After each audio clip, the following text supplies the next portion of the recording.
여러분, 상상해 보십시오. 아침에 눈을 떠도 먹을 것이 없습니다. 어제도 없었고, 그제도 없었습니다. 벌써 사흘째입니다. 아이들이 배고프다고 울부짖습니다. 하지만 당신에게는 줄 것이 아무것도 없습니다. 이것이 1670년 조선 현종 시대에 실제로 일어난 일입니다. 당시 조선 인구는 약 500만 명, 그중 100만 명이 굶어 죽었습니다. 전체 인구의 5분의 1입니다. 오늘날로 치면 1천만 명이 아사한 것과 같습니다. 역사는 이를 경신대기근이라 부릅니다. 하지만 이것은 단순한 자연재해가 아니었습니다. 이것은 인재였습니다. 사람이 만든 지옥이었습니다. 오늘 우리는 그 참혹한 현장으로 들어가 봅니다. 역사책 한 줄에 묻혀버린 이름 없는 백성들의 이야기를 듣겠습니다. 때는 1670년 조선 현종 11년 봄입니다. 경기도 한 작은 마을. 이곳에 김진사댁이 살고 있습니다. 양반이라 해도 벼슬 한번 못 해본 가난한 양반입니다. 그래도 놈 몇 마지기는 있으니 먹고 사는 데는 지장이 없었습니다. 김진사의 아내 박씨 부인은 이른 아침부터 부엌에서 분주합니다. 시아버지와 남편 그리고 두 아들의 아침상을 차려야 합니다. 어머니, 배고파요. 7살 막내 아들이 부엌으로 들어옵니다. 조금만 기다려라. 금방 상 차려줄게. 박 씨는 아들의 머리를 쓰다듬으며 웃습니다. 평범하고 행복한 아침입니다. 같은 시각 마을 아랫동네. 최서방네 집은 좀 다릅니다. 최서방은 소작농입니다. 남의 땅을 빌려 농사를 짓고 수확의 절반을 지주에게 바칩니다.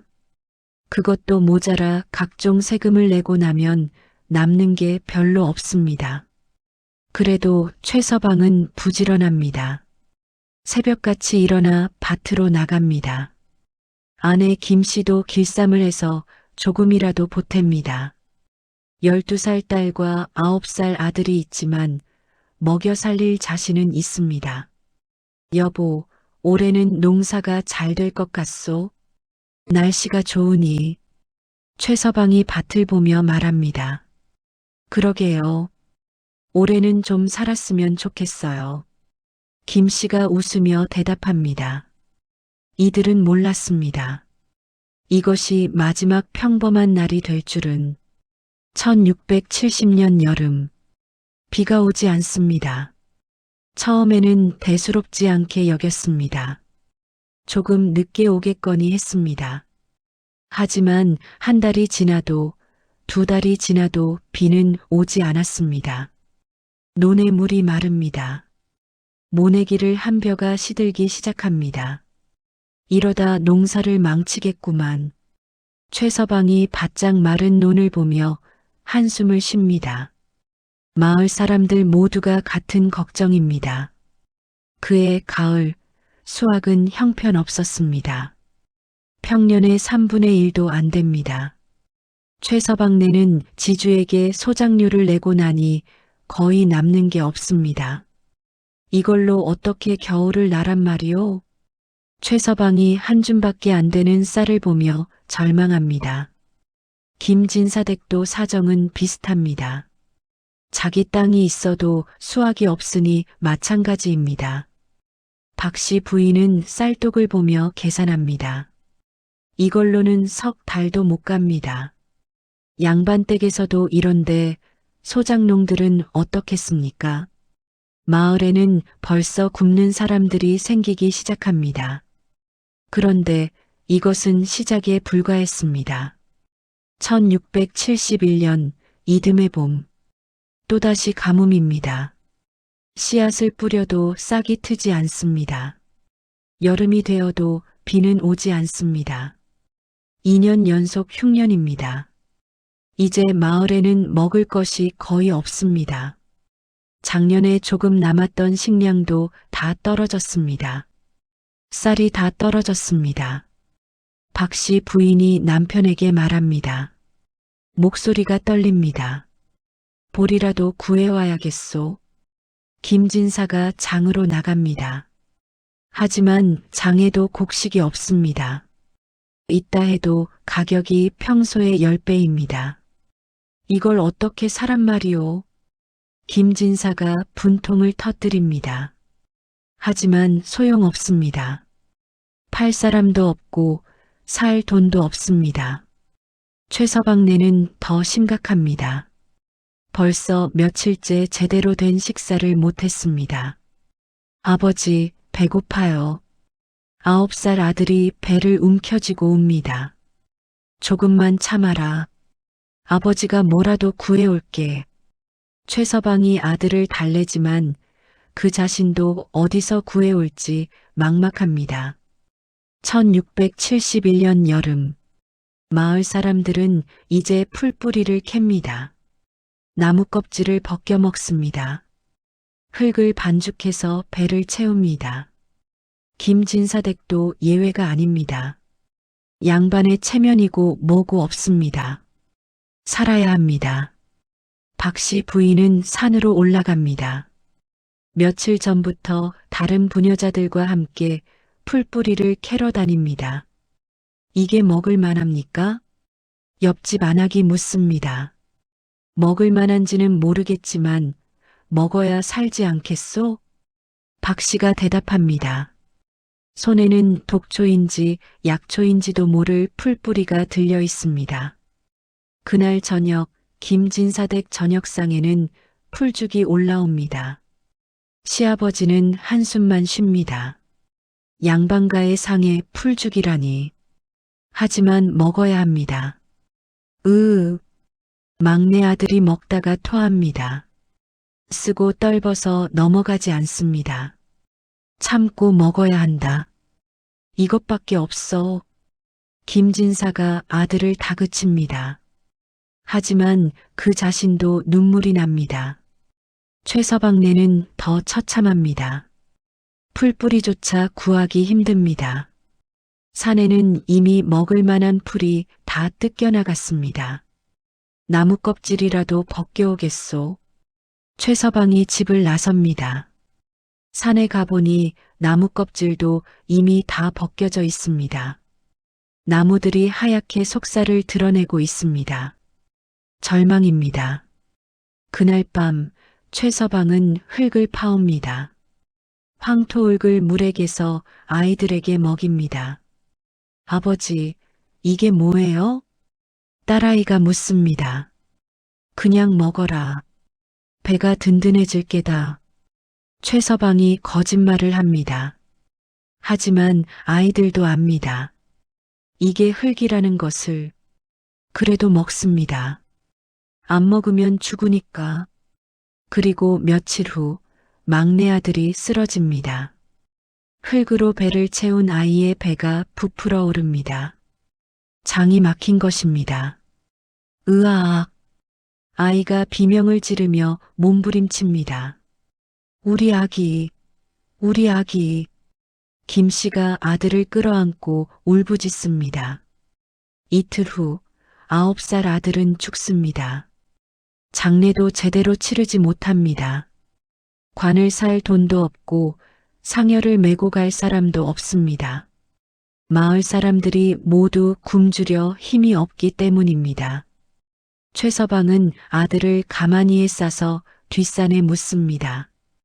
혼자서. 아내는 너무 슬퍼서 따라올 기력도 없습니다. 미안하다.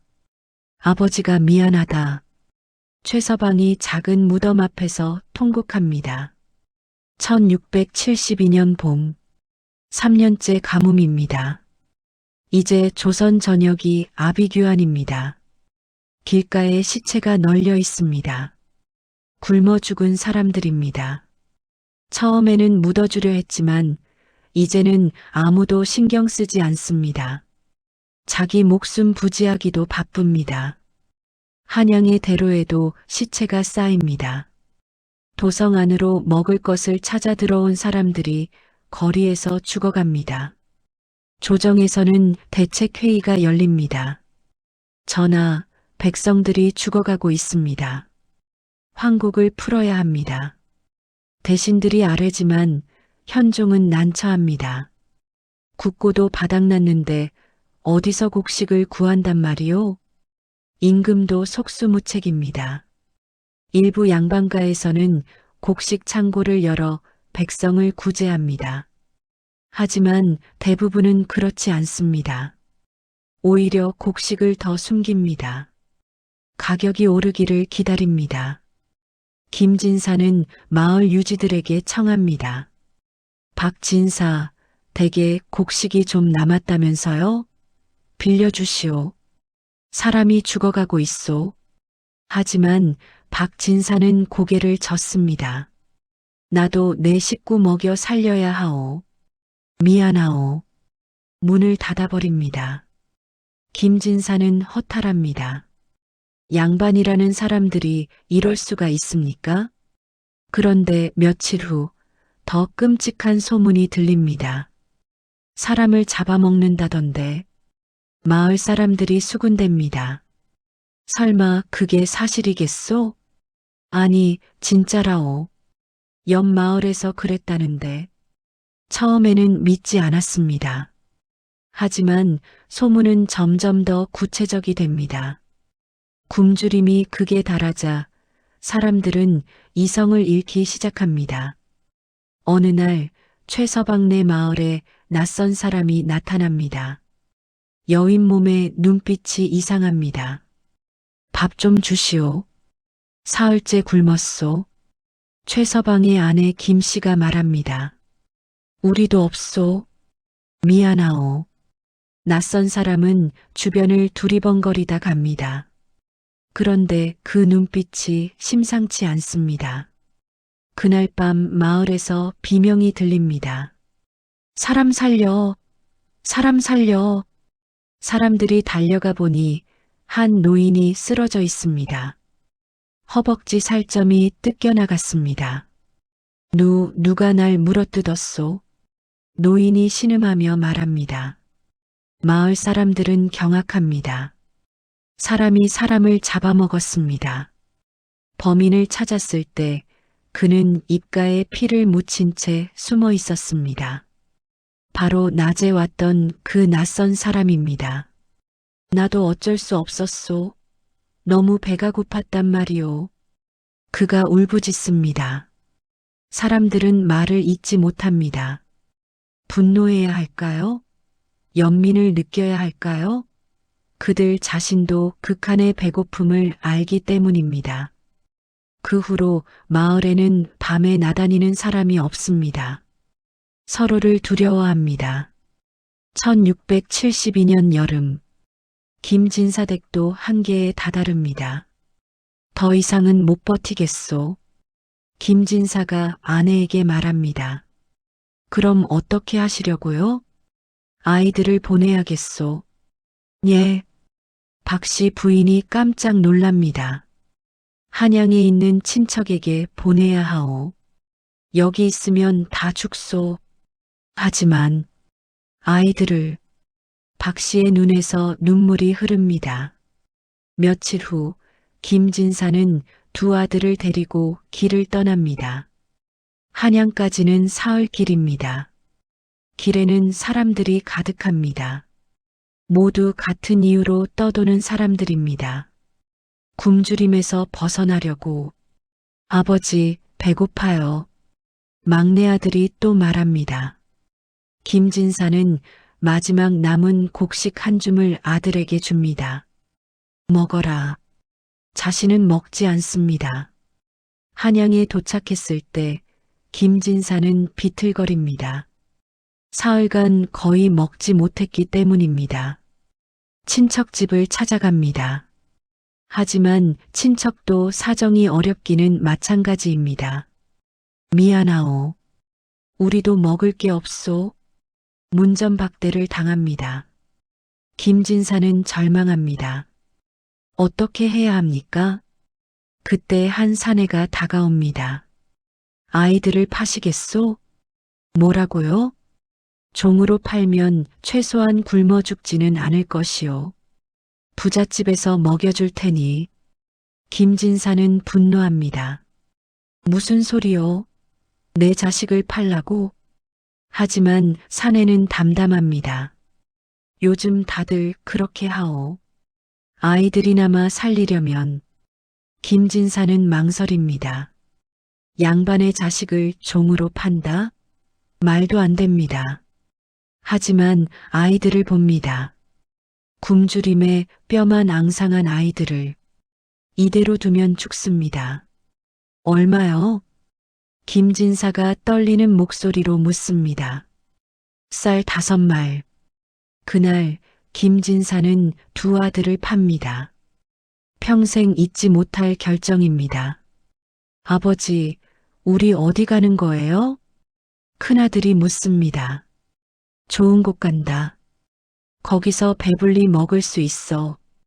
김진사는 거짓말을 합니다. 아이들과 헤어지는 순간 그는 무너집니다. 아버지, 아버지. 아이들이 울부짖으며 손을 뻗습니다. 하지만 사내는 아이들을 끌고 갑니다. 김진사는 그 자리에 주저앉아 통곡합니다. 내가 무슨 짓을 한 거냐? 내가. 최서방네는 또 다른 비극을 맞습니다. 아내 김씨가 쓰러집니다. 오랜 기아로 몸이 망가진 것입니다. 여보, 미안해요. 나 때문에. 김씨가 간신히 말합니다. 무슨 소리요? 당신 잘못이 아니오. 최서방이 아내의 손을 잡습니다. 하지만 김씨의 몸은 점점 차가워집니다. 딸애를 잘 부탁해요.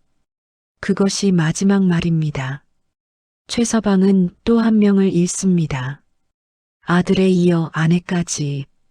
이제 남은 것은 12살 딸뿐입니다. 아버지, 우리 어떻게 해요? 딸이 묻습니다.